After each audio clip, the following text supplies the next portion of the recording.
Hello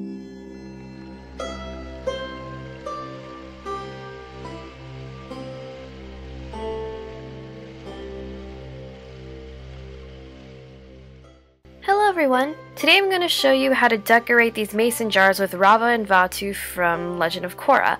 I'm sure many of you were surprised a couple weeks ago with the announcement of Book 3 of Legend of Korra. I've been wanting to make these jars for a while, so I thought it was the perfect opportunity now that Book 3 is airing. In case you don't watch the show, Legend of Korra is sort of a continuation of Avatar: The Last Airbender, the original show, not that horrible movie by M. Night Shyamalan. Avatar: The Last Airbender and Legend of Korra draw a lot of Asian elements into its show, and I guess you can sort of say Vaatu and Raava represent yin and yang. After learning how to dye mason jars, which is in another tutorial that I'll link here, I was trying to think of what designs I could put on these jars, and Vaatu and Raava came to mind since their arms are very tendril and wavy-like and would wrap around the jar nicely.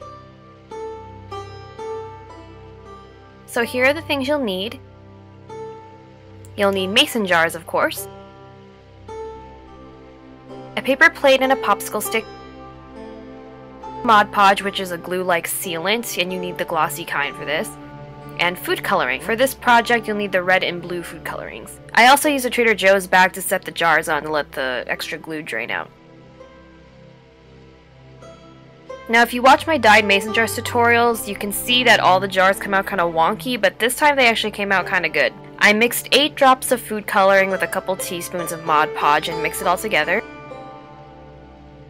Then I scooped it into the jar and rotated the jar around to coat all the sides. I had to repeat this process a couple times because it turns out I didn't have enough Mod Podge. It affected the texture of the dye, so just keep an eye on it and try to use a lot at the beginning, I guess. After it's all coated, put it upside down on your Trader Joe's bag for at least 30 minutes to let all the excess drain out. If you used a lot and you're not sure, I would recommend moving it a couple times and just waiting till none drains out anymore.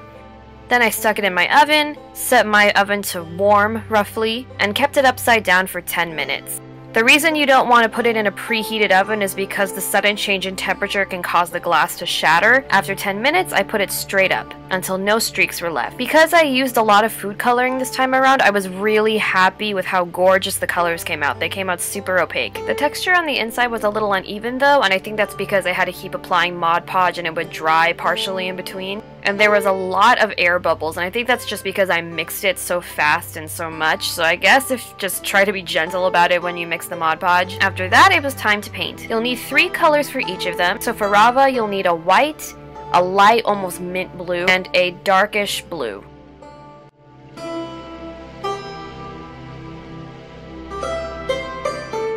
Then for Vaatu, you'll need black, orange, and dark red.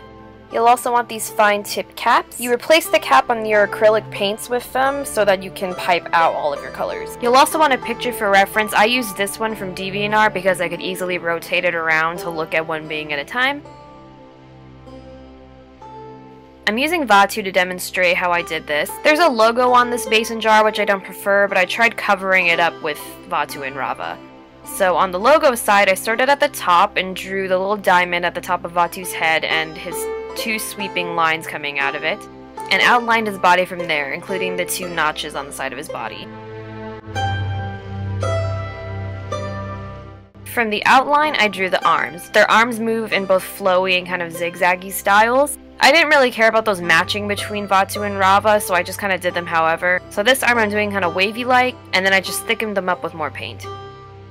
I tapered any ends with a Q-tip. This is also what I used to clean stuff up in case I made a mistake.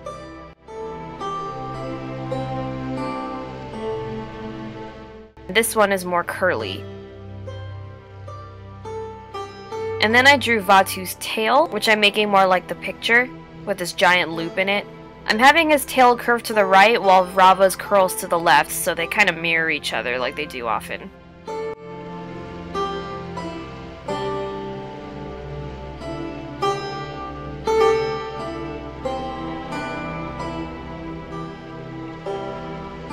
These swooping lines at the top of his head I thought were too parallel, so I erased them and drew them so they were a little bit more slanted.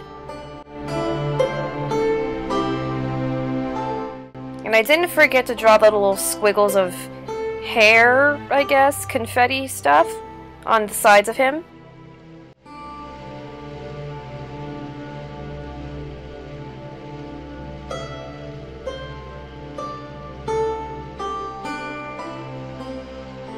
After that, it was time to fill him in. So I squeezed out some paint, and you really don't have to squeeze out a lot, just squeeze out a little bit and then kind of drag with the tip of the cap.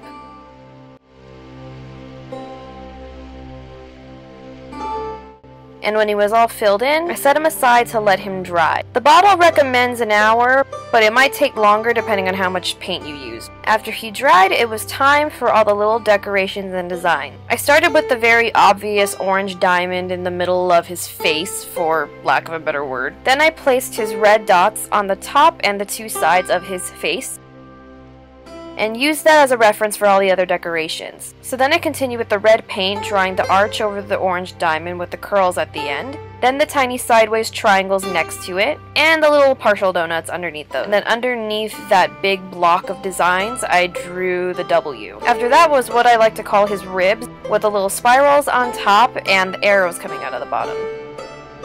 And then I finished him off with a black dot in the middle of the orange diamond. I repeated all the steps for Raava just on the blue jar and with her tail facing left.